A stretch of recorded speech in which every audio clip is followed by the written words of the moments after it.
8. Do you have a pending lawsuit that you want Judge Mathis to decide? If so, call 1-888-VERDICT or visit us online at www.judgemathistv.com. Plaintiff Edmund Halsworth is suing his former friend, who he claims used to be addicted to OxyContin. Go ahead. All right, well, in September to December of 06, Corey's truck started having problems, so I allowed him to stay at my apartment. I never charged him rent. He would just sleep on my couch and walk to work because it was less than a mile away.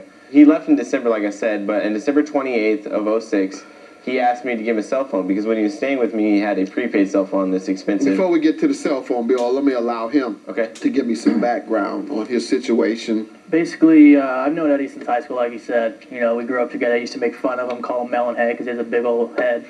And, we're good friends. You know, like I said, known him for about 7 years, and we used to party together for a while. You're talking about his head. The bigger the head, the smarter you are. I think a study says that. Yes. We were just joking around in high school. Folks, people with big heads, they're smarter. But anyways, we used to... What happened to you? So you one of the exceptions to the rule. Go ahead, son. You know, we used to go out and party, scam on girls, and he used to drink pretty excessively. I'd have to sometimes take care of him. But either way, you know, a year later, I ended up moving in with him, like you said, for about 3 months. I used to pay for all his food. I used to chip in on the utilities. I even offered him rent. We ended up getting the cell phone in December, and we just had an agreement basically stating, you know, if I ever have financial problems, can you take care of the phone bill? The agreement was what now? If he ever had financial problems or he lost his job, I would take care of the phone bill. Otherwise, what would happen? If he never lost his job, if nothing ever changed, who would pay for what? Both of them. I paid my half, he paid his half. All right. So Is after that the agreement? Yes, sir. All right. So about a year went by. We both paid our bills. Some months, I believe it was August, I paid for him. And then September, he paid me back by paying for mine. So we were always on the same page, always did it good. And then in October to December, he did pay for me. I was unable to pay it, so he paid my bill for 3 months. And then in January and February of 08, he did not pay it. So neither did you? Neither of us did. No. You didn't pay October, December, January, or February? No, sir. You stopped working or something? Or that was I was having a hard time in my apartment. I had a roommate. At least that's what you told him. Yeah, but suddenly you couldn't pay your bill. No, sir. And the agreement was he would pay it whenever you had a hard time. Exactly. Shoot, I'd have had hard times from the beginning. You waited a year to have hard times. You're a good man. I would like to say it wasn't 2 or 3 months I paid for. I paid for about 4 months of $400 cell phone bills. So, I mean, you know, that's, I don't know, about 2 months. It was about 4 months, $1,600. I don't know why you went into agreement like that. Well, he was helping me out. He's a great friend. I didn't think he was going to do anything. You know, I was being taken advantage of. You should put a time limit on it. Because based on what you all are telling me, you would have to pay him forever if he just decided to tell you he was short. So how does he owe you if you didn't pay anything? Well, basically, we have a written agreement saying that he would pay his entire bill for both phone numbers. And they charge you and it hasn't been paid. Exactly. And it's in your name. Exactly. Let me see what you have. Sir, what's your defense to paying the remaining balance? I mean, basically, he took advantage of me. I was paying for 4 months. 4 months went by. The cell phone bills are $400 or $500 at a time because we were both going over our minutes. I could afford my side of the bill to go over my minutes.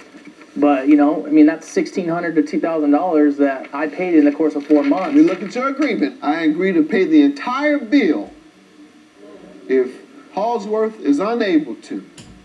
You know, I signed that because we were good friends. I didn't think it would ever come to this. You know, I always had money at the time. Money wasn't an issue. Now, you know, we both were down and out. Why 4 months later. are you doing this to your buddy? I'm with him now. You all were good friends. He's been paying these bills on your behalf. What's the deal? Why are you doing this? Well, for the past, since that happened, they got turned off. I've been asking for money.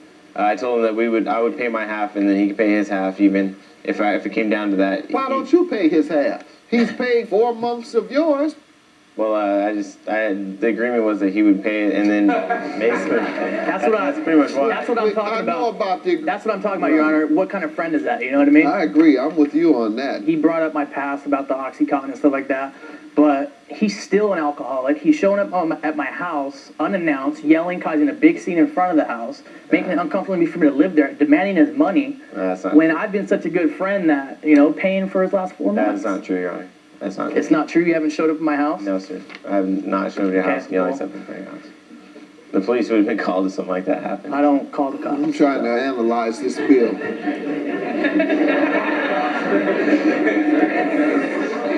I would like to say one more thing. I offered to pay some of it. I just don't feel comfortable giving him the money because, like I said, we used to drink a lot. I don't drink anymore. But, he became an addict on alcohol, and I didn't feel comfortable for him to give him the money, not take care of the bill, and go spend it on alcohol. I told him that I would be more than happy to pay the collection agency somehow to not give you any cash to pay for the bill. He said, no, I want cash. Why do you want cash? That's not true either. That's not, okay. I'm lying in the court, okay. Judge Mathis will give his verdict when we return. And coming up, He made it out of high school. He made it out of high school, community man. college. Been to college? No, I wouldn't say that. He's been there, but he hasn't attended. He's been there. I just made the dean's list last semester. So. Whether he went or not, whether he went to class or not, kid rolled.